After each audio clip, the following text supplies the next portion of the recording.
Meus queridos irmãos, graça, misericórdia e paz do Senhor Jesus. Esta é a segunda palestra sobre o tema depressão, principais causas e possíveis soluções.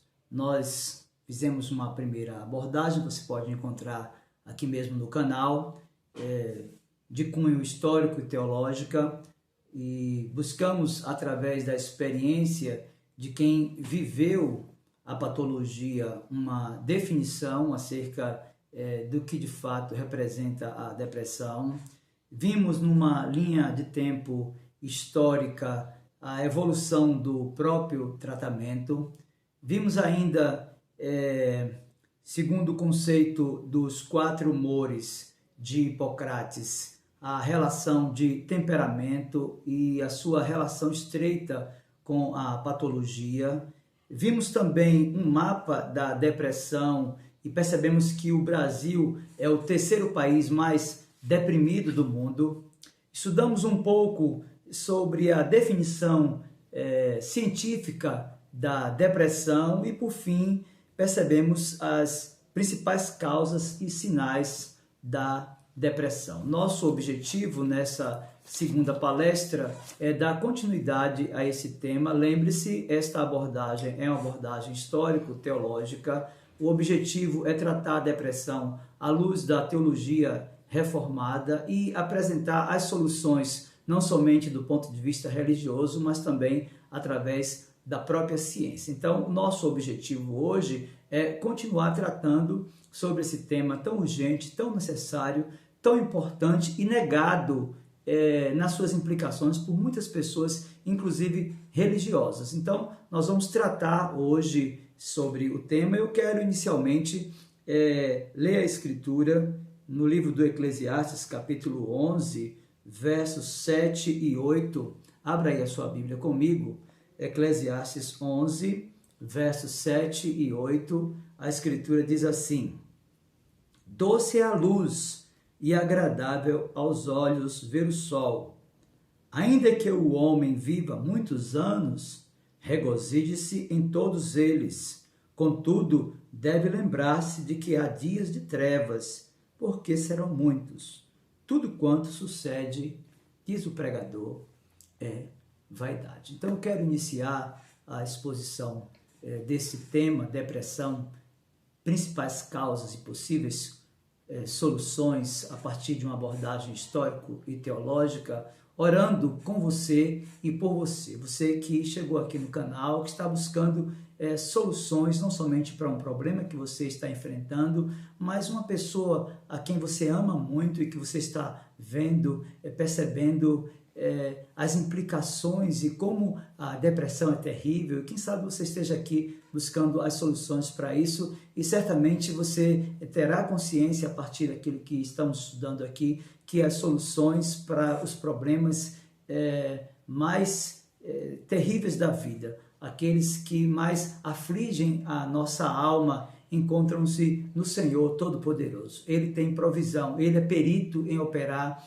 nas impossibilidades humanas. Ele é o Deus dos deuses, Ele é o Senhor dos senhores, Ele é médico acima de todos os médicos, Ele é o soberano entre os reis da terra. Então, Ele é perito em operar nas impossibilidades humanas. Vamos orar. Eu quero lhe convidar neste momento a esta oração. Coloque a sua vida, os seus sentimentos, as suas necessidades, os seus desafios diante daquele que tem competências para resolver todas as demandas. Feche os seus olhos agora e vamos orar.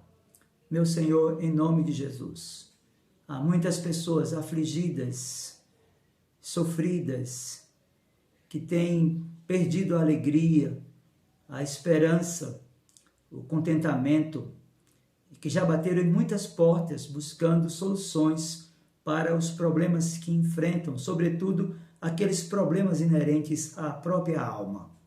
Nós queremos colocá-las diante de Ti, conhecedores que somos, que o Senhor é perito em operar nas impossibilidades humanas, o Senhor tem as soluções práticas que necessitamos para voltarmos a ter contentamento, alegria, esperança, e nós queremos colocar essa pessoa, Senhor, que nos escuta agora, diante de Ti, e te pedir, meu Senhor, no nome de Jesus, que visite-a por Tua graça, poder e bondade, e faça o milagre que ela tanto tem buscado, que o Senhor aclare os seus olhos, que o Senhor dê a essa pessoa o conhecimento salvífico de Jesus Cristo, o Teu Filho, nosso amado pastor e redentor, a fim de que ela, crendo na obra de Cristo como suficiente para a sua salvação, possa provar também desta obra substitutiva.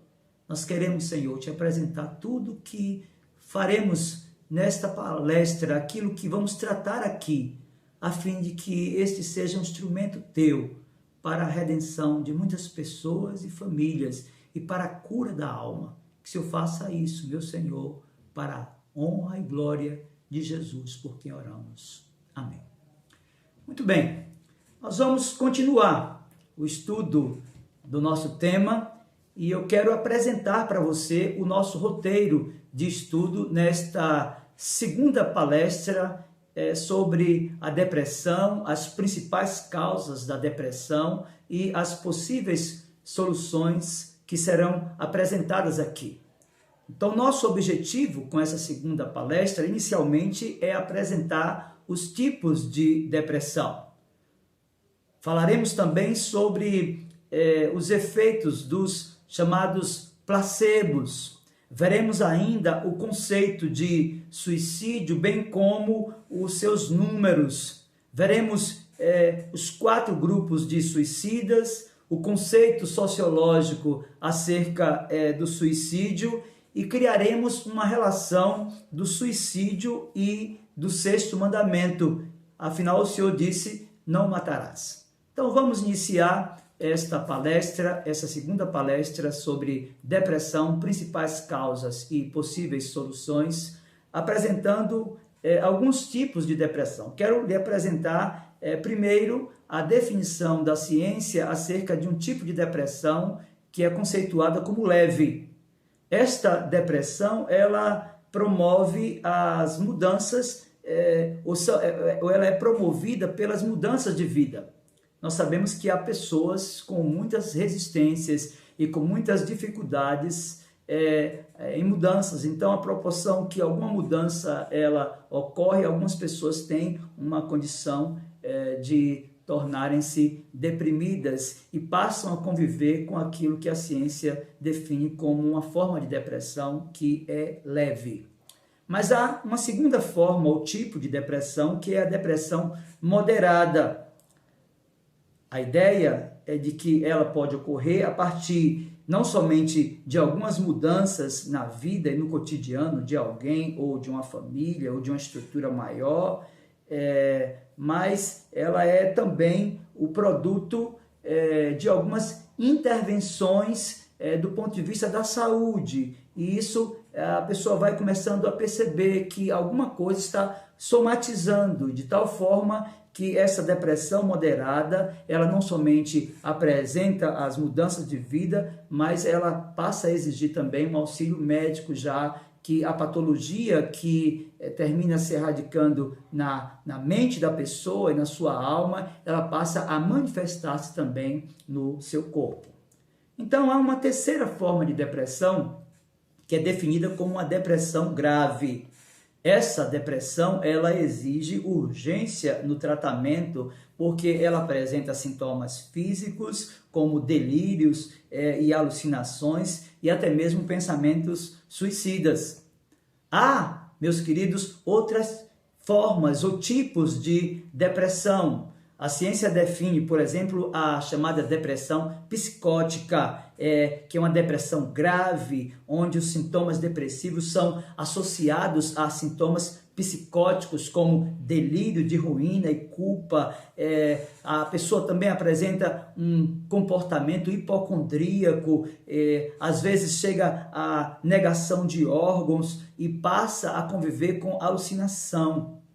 Há um outro tipo de depressão que é chamada o estupor depressivo, que é uma forma de depressão grave, onde o paciente fica dias na cama em catalepsia com uma forma de negativismo.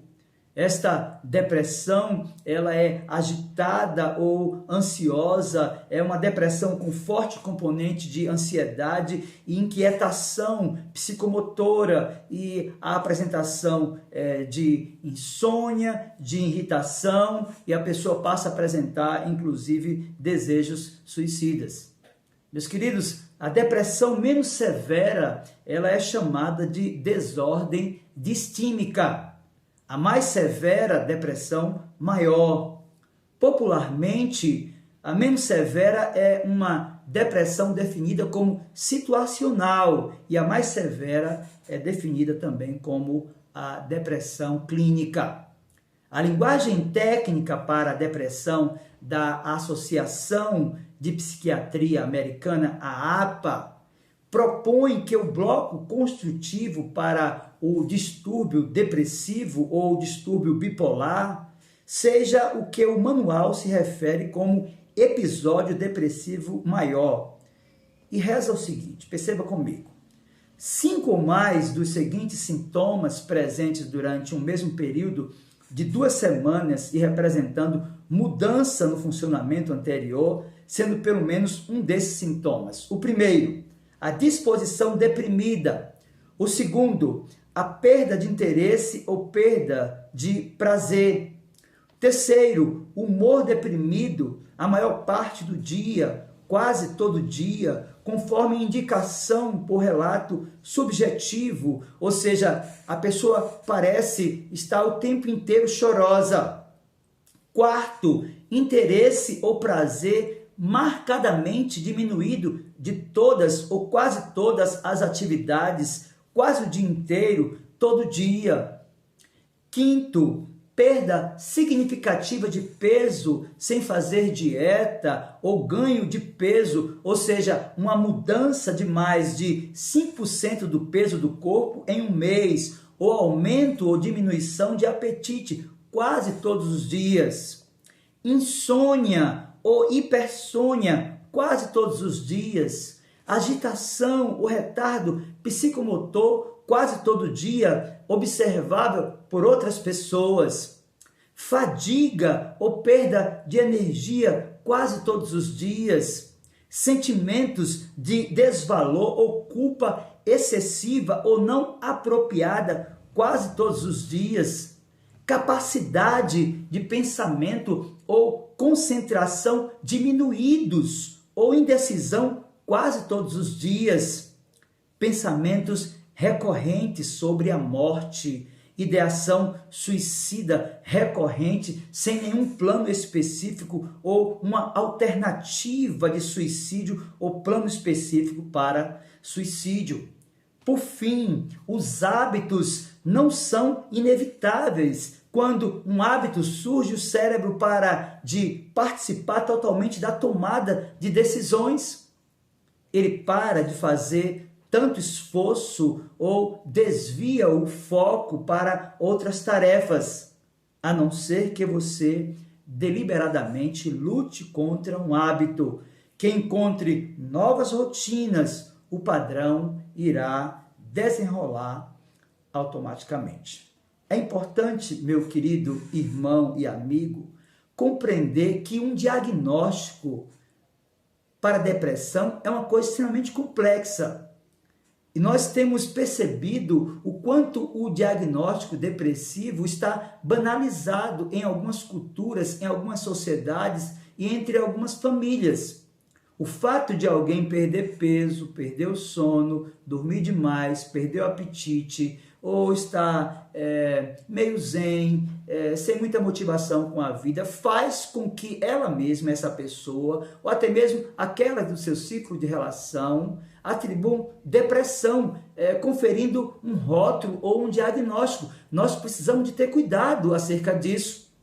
Afinal, só um profissional competente, alguém da área da psicologia ou da psiquiatria, pode definir se o sujeito, a partir de uma combinação de comportamento e de somatização de um problema emocional, só mesmo um profissional qualificado, habilitado para isso, pode definir se alguém está ou não com depressão. Então é importante, antes de continuarmos a exposição sobre esse tema, depressão, principais causas e possíveis soluções, fugirmos dessa ideia da banalização do diagnóstico, ou seja, até que um profissional competente ele defina que alguém está de fato deprimido, até que um profissional competente ele prescreva a medicação, nesse caso só um psiquiatra, nós devemos conviver com aquela situação muito comum na vida.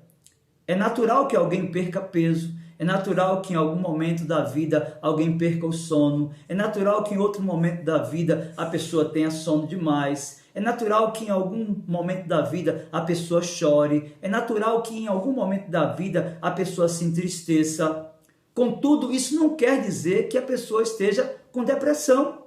Então nós devemos ter cuidado com a banalização do diagnóstico, porque há muitas pessoas rotuladas, escravizadas por uma patologia que elas não têm. Então é importante que o profissional da psicologia, o psicólogo, seja procurado. É importante que a partir da consciência que o psicólogo tem de que a patologia está avançando, o psiquiatra ele seja consultado. Meus queridos, esses profissionais que cuidam não somente do corpo, mas também da nossa alma, são instrumentos de Deus, eles são autoridades constituídas por Deus para o nosso bem. Então nós precisamos parar, enquanto religiosos, sobretudo a igreja evangélica brasileira, com essa bobagem de negar a depressão. A depressão é uma patologia. Nós já vimos isso aqui na primeira palestra e nós temos consciência das implicações e daquilo que ela pode fazer na vida de alguém. Então, seguindo aquilo que nós estamos tratando, nós vamos perceber que, por exemplo, quando alguém tem a sua rotina mudada, se ela não tiver muita habilidade com isso, se ela não souber se reinventar, é natural que alguém fique numa condição de tristeza e que possa chegar até o nível de uma depressão leve, moderada e até mesmo grave. Mas para que essa pessoa tenha um diagnóstico da depressão, ela precisa visitar o profissional competente. Então, a dependência do cérebro de rotinas automáticas, por exemplo, pode ser perigosa. Muitas vezes os hábitos são tanto uma maldição quanto um benefício. Há um ditado muito comum e conhecido que o vício do cachimbo deixa a boca torta. Então, quando a pessoa vem em um padrão de vida em que as coisas são muito organizadas e que ela tem uma rotina própria e de alguma forma isso foi mexido por algum evento, seja interno ou externo, e se essa pessoa não tiver capacidade de se reinventar para seguir a sua vida, ela pode de fato experimentar de uma condição, de uma depressão, seja ela leve, seja moderada e até mesmo grave. Por isso, então, a pessoa percebendo que há mudanças no seu comportamento e que isso está afetando o seu próprio corpo e que há manifestações de uma patologia, deve procurar inicialmente um psicólogo que seja da sua confiança, que seja bem relacionado. No caso daqueles que são cristãos, um profissional que tenha uma relação de afinidade e de afeto com a boa teologia, de forma especial, no caso das igrejas protestantes e históricas, aqueles profissionais cujo conteúdo da psicologia está associado à teologia que é proposta pela Reforma. Mas muito bem, há formas pelas quais a depressão ela é tratada pelos seus profissionais. Existe um aspecto que nós apresentamos aqui no início como roteiro do nosso estudo, que é o chamado efeito placebo. A ideia do efeito placebo é um fármaco, ou terapia, ou procedimento inerte que apresenta, no entanto, efeitos terapêuticos devido aos efeitos psicológicos da crença do paciente de que ele está se tratando. O placebo é um tratamento que não possui nenhuma ação contra um sintoma ou uma determinada doença, contudo, muitas vezes conduz o paciente à cura. Este é um recurso também que tem sido utilizado e em larga escala e com sucesso por muitos profissionais. Um notável estudo sobre placebo, meu querido irmão, refere-se, por exemplo, a um grupo de pacientes com úlceras supuradas. Esse grupo estava dividido em dois grupos. E foi dito às pessoas do primeiro grupo que receberiam uma nova droga que certamente produziria alívio. Aos do segundo grupo foi dito que iam receber uma droga experimental sobre cujos efeitos se sabia muito pouco. Perceba os resultados placebo nesses dois grupos. Veja, 70% das do primeiro grupo tiveram alívio significativo. Veja os efeitos da informação. Somente 25% do segundo grupo tiveram resultado semelhante, ou seja, tiveram um bom resultado. Em ambos os casos, os pacientes receberam uma droga sem nenhuma propriedade medicinal. Meus queridos, no mesmo sentido, houve numerosos estudos em que uma pessoa em transe hipnótico era tocada com um pedaço de gelo, representada para ela como um pedaço de metal quente. Todas as vezes apareceu uma bolha no local do contato. O que contava não era a realidade, mas a crença daquela pessoa, ou seja, a comunicação direta, não questionada pelo sistema nervoso. O cérebro, meu querido irmão, simplesmente faz o que é mandado. Então, veja que você mesmo tem recursos e que você pode utilizar para enfrentar a depressão e aquilo que está afligindo a sua alma. É necessário reinventar-se, é necessário ter os antídotos para que você possa, primeiro, ter um diagnóstico preciso daquilo que você está vivendo e saber de fato o que é que está acontecendo com o seu ser e como é que as suas relações estão afetando exatamente a sua saúde emocional e como isso pode afetar a sua saúde clínica. Meus queridos, muitos depressivos nunca se tornaram suicidas. Muitos suicídios são cometidos por pessoas que não são depressivas. Eu quero, a partir de agora, trabalhar exatamente essa questão que envolve a depressão e o suicídio. A tendência ao suicídio é um dos 9 sintomas do episódio depressivo, ali formulado pela APA, mas muitos deprimidos são tão propensos a acabar com sua vida quanto pessoas com uma artrite medonha. Então veja que essa coisa do suicídio não está vinculada apenas e tão somente a uma pessoa que está lutando contra uma dor dilacerante na sua alma. Isso é algo que sempre fez parte da história da humanidade, a partir daquele primeiro ato lá no livro do Gênesis, de que Caim matou Abel, seu irmão, aquele homicídio. De lá para cá a morte se tornou algo muito natural. As pessoas não somente tiram a vida das outras, mas elas terminam dando cabo da sua própria vida. Então eu quero apresentar a partir desse momento, dessa conversa com você, a depressão e a sua relação com o suicídio. E para isso eu quero iniciar definindo o suicídio, isso com base na obra O Demônio do Meio-Dia, de Andrew Salomon. Veja, Salomon disse: o suicídio aqui é o contraponto necessário da vontade de viver. Ele exige a coincidência do desejo de matar, o desejo de ser morto e o desejo de morrer.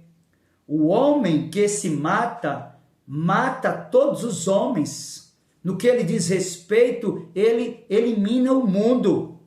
O suicídio é muitas vezes o impulso assassino de uma pessoa contra a outra, desferido pela própria pessoa contra si mesmo, disse Andrew Salomon em sua obra O Demônio do Meio-Dia. Meus queridos, os números dos suicídios são simplesmente alarmantes e nós precisamos de compreender a gravidade desta condição que afeta toda a sociedade. Para que você tenha uma ideia, 28 pessoas se matam por dia no Brasil. Meu querido, uma pessoa se mata no mundo a cada 40 segundos. Meu querido, para cada suicídio há entre 10 e 20 tentativas que não deram certo. Mais de 90% das pessoas que se suicidam sofrem de alguma doença psiquiátrica, sendo a depressão em 40% dos casos. Apenas 15% das pessoas muito deprimidas tentam se matar. Então é importante desconstruir essa ideia de que toda pessoa que dá cabo da vida é porque está vivendo um processo de depressão ou chegou a uma condição desse nível de depressão mais grave. É importante que se diga que o suicídio sempre fez parte da história da humanidade e as pessoas dão cabo da vida por várias razões, não apenas porque estão convivendo com a depressão. É importante, então, dividir os 4 grupos de suicidas. E o primeiro grupo de suicidas é aquele que comete o suicídio sem pensar no que está fazendo. É tão horrível e inevitável para ele o viver quanto respirar. Tais pessoas são as mais impulsivas e as mais propensas a serem levadas ao suicídio por um evento externo específico. Seus suicídios tendem a ser repentinos. São pessoas que cometem o suicídio, que tiram a vida de um momento para o outro. O segundo grupo são os meio apaixonados pela morte com uma definição consoladora.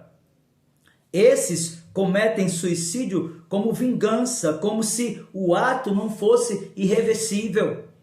Essas pessoas não estão fugindo da vida, mas correndo para a morte, desejando não o fim da existência, mas a presença da obliteração.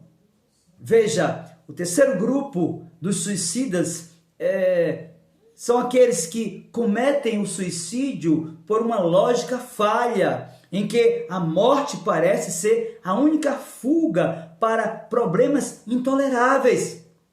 Essas pessoas geralmente acreditam não somente que a morte vai melhorar a sua condição, mas também que ela pode tirar um fardo das pessoas que o amam. A realidade costuma ser diametralmente oposta a isso.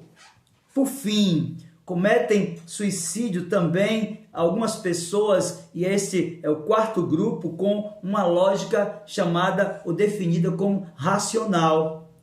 Essas pessoas, devido, por exemplo, a uma doença física, a instabilidade mental ou a uma mudança nas circunstâncias da vida, não querem conviver com a dor da vida e acreditam que o prazer que elas podem vir a sentir não é suficiente para compensar a dor, e nenhuma quantidade de tratamento ou medicação antidepressiva as fará mudar de ideia.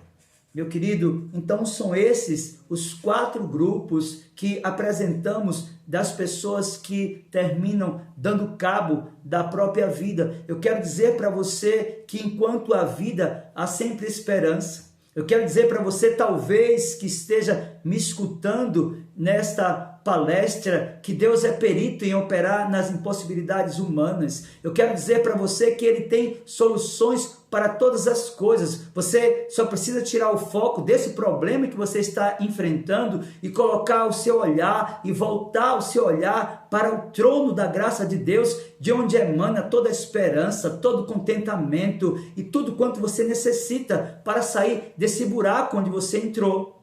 Então é importante compreender que não há nenhum problema na vida que o Senhor não possa resolver, e Ele tem provisão para todas as coisas, porque Ele é perito em operar nas impossibilidades humanas. Talvez você já tenha batido em muitas portas, contudo, ainda lhe falta confiar em Deus por meio de Jesus Cristo, seu Filho, porque Ele tem provisão para o seu problema. Ele de fato pode solucionar essa demanda que absolutamente ninguém até hoje pôde resolver para você. Mas eu quero ainda tratar do ponto de vista do suicídio, já que vimos esses 4 grupos numa perspectiva psicológica. Eu quero tratar do suicídio do ponto de vista sociológico, e eu quero trabalhar aqui algumas formas apresentadas por Émile Durkheim. E ele apresenta, então, do ponto de vista da sociologia, uma escala de suicídio e categorizado da seguinte forma. Primeiro, Durkheim apresenta o suicídio chamado egoísta. Ele diz que é cometido por pessoas que são integradas de forma inadequada na sociedade, que habitam e vivem uma condição de apatia e indiferença e são motivadas a cortar permanentemente sua relação com o mundo. São as pessoas que criaram o próprio mundo delas. Então, esses cometem o chamado suicídio egoísta, e esse suicídio egoísta, ele se inicia quando a pessoa resolve se isolar, quando ela resolve criar o mundo dela, quando ela acha que ela pode enfrentar todos os seus dramas, encarar todos os seus problemas, vivendo naquele mundinho que ela criou para ela. Então, perceba que esse suicídio egoísta, ele é cometido por essas pessoas que são integradas de forma inadequadas à sociedade, e a apatia e indiferença os motivam a cortar as suas relações com o próprio mundo. Então, esse é o primeiro grupo apresentado pelo Émile Durkheim. Vamos para o segundo, ou a segunda forma de suicídio, segundo o conceito sociológico, que é o chamado suicídio altruísta. Ele é causado pela integração completa em sua própria sociedade. Os que cometem suicídio altruístico são enérgicos, apaixonados e determinados. O terceiro grupo apresentado pelo Émile Durkheim, o suicídio anômico, e esse vem da irritação e do desgosto. A ideia é de que em sociedade moderna a existência social não é mais regulada pelo costume e pela própria tradição, e os indivíduos são cada vez mais colocados em competição uns com os outros, e à medida que eles passam a demandar mais da vida, não mais de algo específico, mas simplesmente mais que tem em determinado momento, ficam mais inclinados a sofrer de uma desproporção entre suas aspirações e suas próprias satisfações, e a insatisfação resultante culmina na condução ao crescimento do impulso suicida. Então, é importante nós pensarmos do ponto de vista da sociologia, e o Émile Durkheim, ele apresenta esta forma de suicídio que nós poderemos afirmar ser o suicídio social, e as mudanças que nós estamos vivendo nesses dias, do ponto de vista da sociedade, exigem de nós também nos reinventarmos para nos adequarmos àquilo que é possível e enfrentarmos aquelas outras coisas que de alguma forma trazem alguma angústia e dor à nossa própria alma.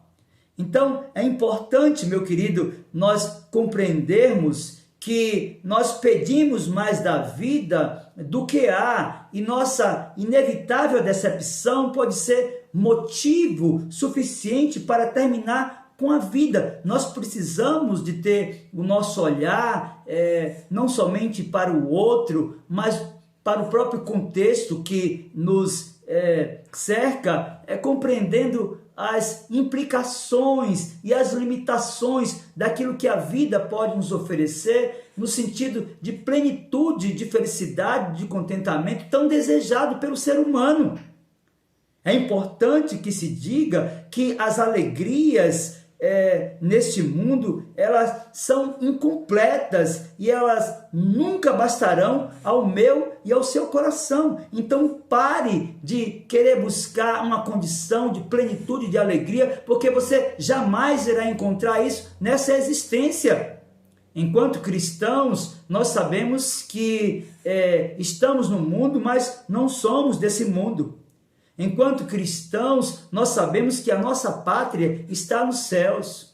Enquanto cristãos, nós sabemos, porque o próprio Cristo falou, que no mundo nós teríamos aflições, mas deveríamos ter bom ânimo, porque assim como ele venceu, nós venceremos também.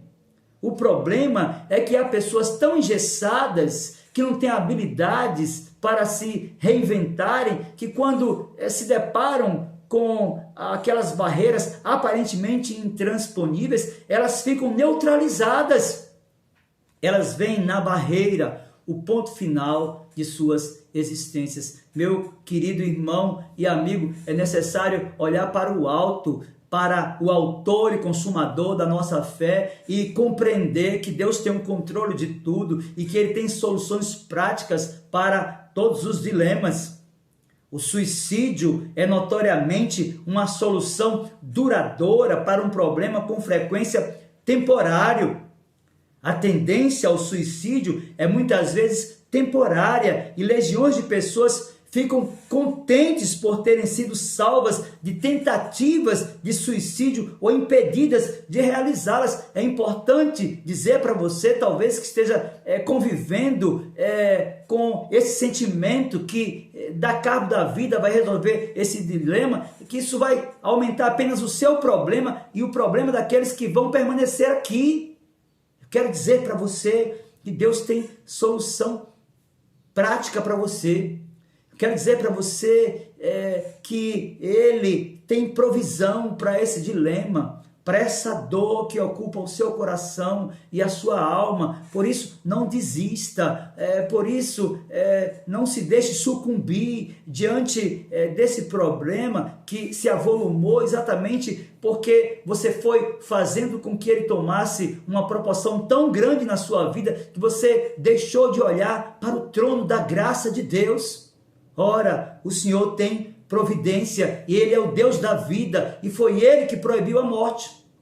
E o 6º mandamento do decálogo, da lei moral de Deus, é uma ordem expressa à preservação da vida. Se você é cristão, você deve lembrar daquilo que está registrado lá no livro de Êxodo, capítulo 20, versículo 13.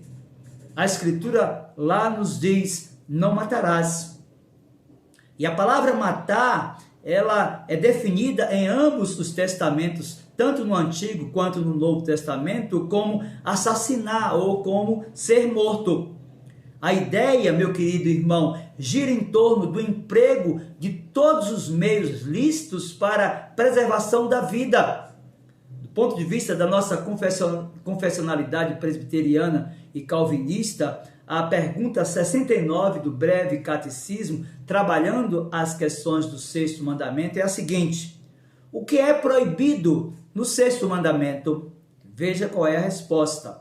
O 6º mandamento proíbe tirar a nossa própria vida ou a vida do nosso próximo injustamente ou qualquer coisa tendente a isso.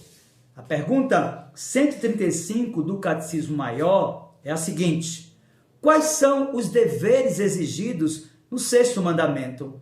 Veja qual é a resposta. O 6º mandamento exige os deveres de estudar criteriosamente e esforçar-se para, em tudo, preservar a nossa vida e a dos outros, de resistir a todo pensamento e propósito, subjugar todas as paixões, evitar todas as ocasiões, tentações e práticas que tendam a tirar injustamente a vida de alguém. Meus queridos, no sexto mandamento, a palavra matar é usada como sentido de cometer assassinato. Não matarás é a tradução fiel do texto hebraico. O nosso catecismo interpreta corretamente o mandamento nesse sentido, não proibindo matar em si mesmo, mas o tirar injustamente a vida de alguém. Então, nesse sentido, nós devemos compreender que um cristão estaria dentro dos limites da palavra se executasse outra pessoa, nesse caso onde existia a pena de morte, e dentro da lei pública. Ele poderia matar numa guerra que fosse legítima, por exemplo, nesse caso em defesa e liberdades civis ou religiosas. Depois que todos os outros meios, obviamente, tivessem sido esgotados, ele de fato poderia matar quando fosse uma questão de autodefesa. Se um ladrão, por exemplo, entrasse e arrombasse a casa de alguém, do ponto de vista bíblico no Antigo Testamento, alguém estava referendado para tirar a vida. Êxodo capítulo 22, versículo 2 diz assim: se um ladrão for achado arrombando uma casa e sendo ferido, morrer, quem o feriu não será culpado de sangue. É importante, então, meu querido, percebermos que essa exigência do sexto mandamento inclui o dever que a nação tem de proteger o seu povo contra a injusta violência de todos os seus inimigos, sejam estrangeiros ou domésticos, bem como inclui o dever de todo indivíduo de defender a si mesmo e os outros contra a violência da parte de todo tipo de transgressor da própria lei. É importante, então, percebermos que do ponto de vista bíblico, o homicídio em defesa própria não é proibido pelo sexto mandamento. Isso é evidente, primeiro, porque tal homicídio não é malicioso e, portanto, não entra na esfera da proibição. Segundo, porque a autopreservação é um instinto de nossa natureza e, portanto, uma revelação da própria vontade de Deus. Terceiro, porque é um direito da razão e da justiça natural que, se de duas pessoas uma terá que morrer, então que seja o agressor e não o agredido. Por fim, porque o juízo universal dos homens e a palavra de Deus declaram inocente aquele que mata outro em defesa de sua própria vida ou da vida do seu próximo, disse Charles Hodge em sua teologia sistemática. Veja então que esta é uma análise bíblico-teológica que tem relação com um contexto completamente diferente daquele que nós vivemos em nossa própria cultura e na nossa própria legislação. Deve-se compreender, meu querido, que as leis brasileiras proíbem o homicídio, definindo como crime o que as escrituras reconhecem como direito em alguns casos, como apresentamos aqui. O artigo 121 do Código de Processo Penal do nosso país define como pena de reclusão de 6 a 20 anos aqueles que praticam tais crimes. Nesse caso, se o homicídio é cometido, primeiro, mediante paga ou promessa de recompensa ou por motivo torpe, segundo, por motivo fútil, terceiro, como emprego de veneno, fogo, explosivo, asfixia, tortura ou outro meio insidioso ou cruel, ou de que possa resultar perigo comum. Quarto, a traição, no caso de emboscada ou mediante dissimulação ou outro recurso que dificulte ou torne impossível a defesa do ofendido. Quinto, para assegurar a execução, a própria ocultação, a impunidade ou vantagem de outro crime. Meus queridos, nesse caso, a pena de reclusão é de 12 a 30 anos. Veja então que do ponto de vista da cultura na qual o texto bíblico ele foi registrado, há uma diferença significativa e um abismo que separa a lei civil e a lei moral entre os judeus da própria lei brasileira, do nosso Código de Processo Penal. É importante, então, compreendermos que o tipo penal prevê como crime de homicídio o ato de suprimir a vida humana, não definindo o modo empregado para tanto. Assim, meu querido irmão, a norma admite criminosa qualquer conduta voltada ao término da vida da vítima. Disparar arma de fogo, desferir golpes de faca, golpeá-la com pedras ou pedaços de pau, eletrocutá-la, provocar ou libertar animal para que ataque, aborto nos casos não previstos na lei e a própria eutanásia são crimes denunciados pelo Código de Processo Penal no nosso país. Portanto, meu querido irmão, a vida tendo sua origem e fim naquele que a gerou, não deve ser violada por ninguém, tanto em atentado contra si mesmo, que é o caso do suicídio, quanto em relação ao semelhante, que é o caso do homicídio. A Escritura é clara, e se você abrir a Bíblia no Antigo Testamento, no primeiro livro de Samuel, no capítulo 2, versículo 6, você vai compreender que este ato de tirar a vida, seja a própria vida ou a vida do outro, não pertence ao ser humano. A Escritura diz, primeiro livro de Samuel, capítulo 2, verso 6, o Senhor é o que tira a vida e a dá, faz descer a sepultura e faz subir.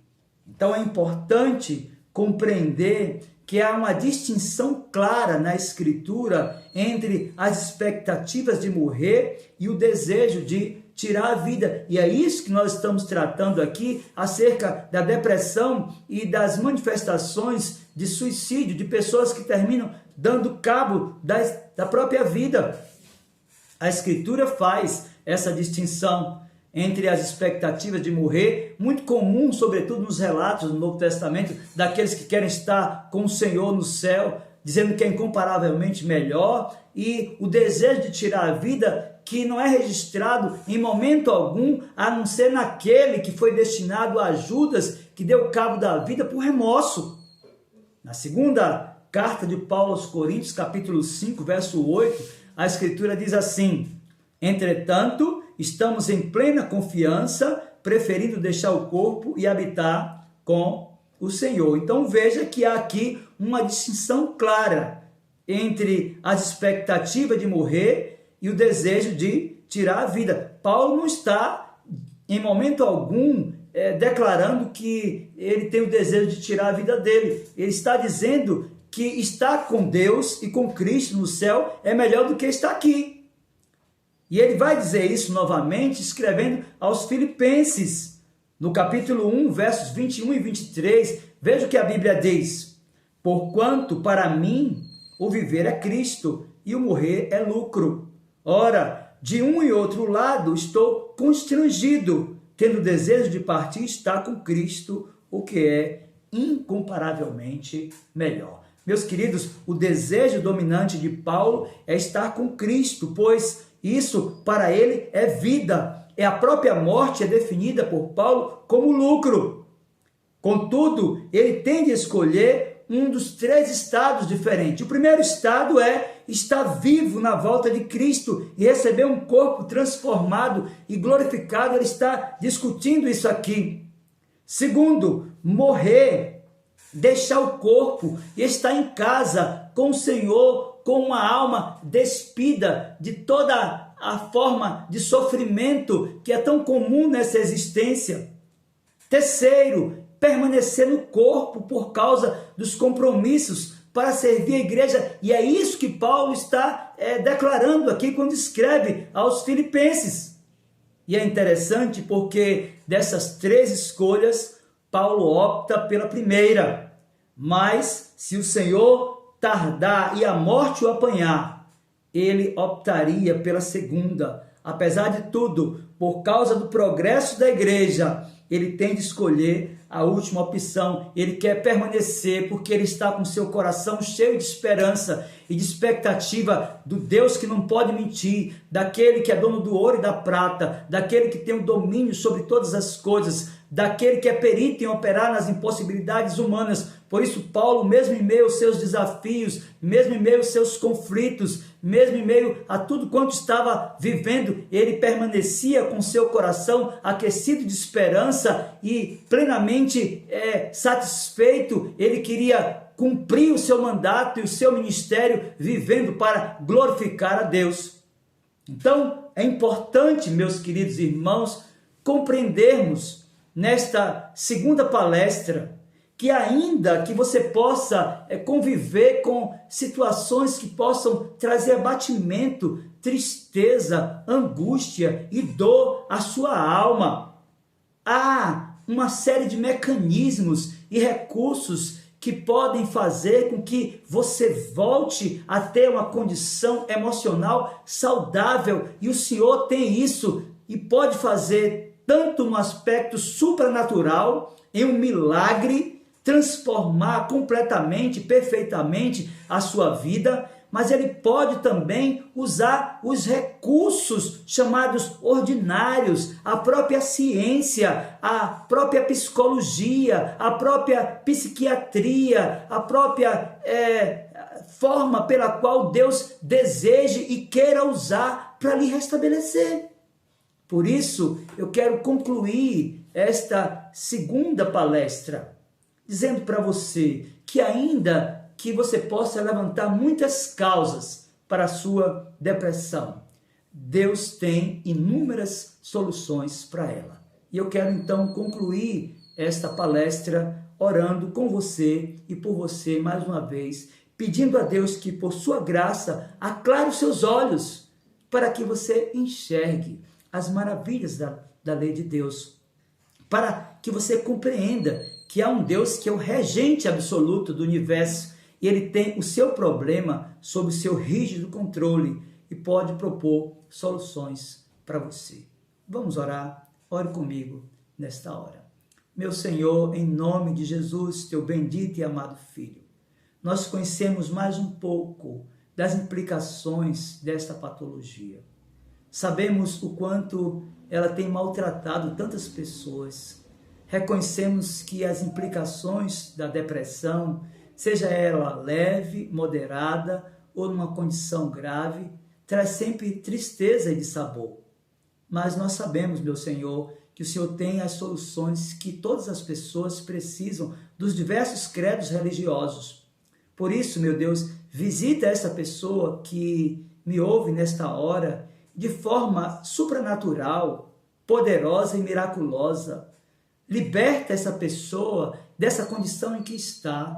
Traz de volta a sua esperança, traz de volta a sua alegria, traz de volta o seu contentamento. Aclare os seus olhos para que ela te enxergue e para que perceba que o Senhor é perito em operar nas impossibilidades humanas. Meu Senhor, eu coloco esta vida, esta família, esse problema diante de Ti, porque nós reconhecemos que o Senhor pode resolver.